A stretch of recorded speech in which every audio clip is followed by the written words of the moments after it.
3 क्रमागत महीनों में ईंधन के मूल्य में क्रमशः 40%, 50% और 15% की कमी होती है, लेकिन चौथे महीने में 40% की वृद्धि होती है। तो वास्तविक मूल्य की तुलना में चौथे महीने में ईंधन के मूल्य में प्रतिशत वृद्धि या कमी हुई है।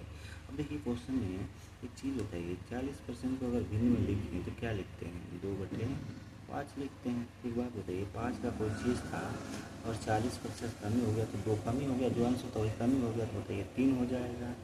अब अगले कंडीशन में बताइए 50% को हम 1/2 लिखते हैं, 50% को 1/2 लिखते हैं, तो बताइए 2 था और कमी हो गया 50%, बताइए 2 से 1 कम हो जाएगा आंसर, कितना बचेगा? 1 बचेगा।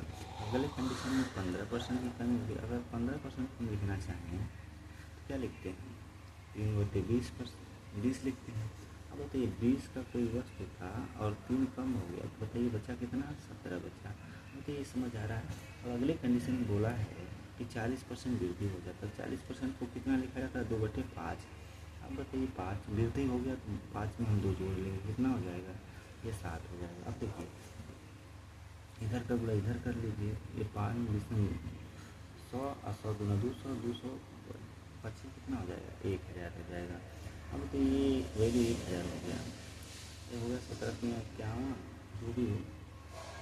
अब इनका कैलकुलेशन किया जाए तो बताइए, अभी 3 का 3 और 1751 हो गया, 51 का गुणा अगर 7 में करें तो सिंपल सी बात है, कितना होगा? 357 होगा। अब एक चीज़ बताइए, 1000 की वस्तु थी, इतना कम हो तो बचा, तो कितना कम हो गया?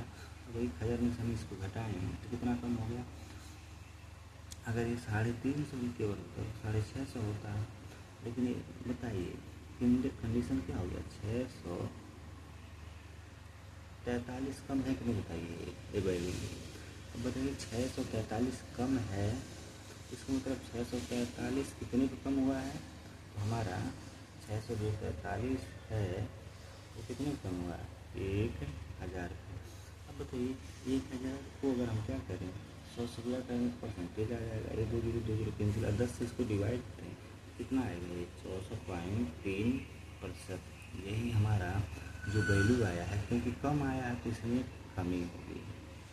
आंसर क्या होगा? कमी होगा, और ये वाली आंसर हो जाएगा 64.3।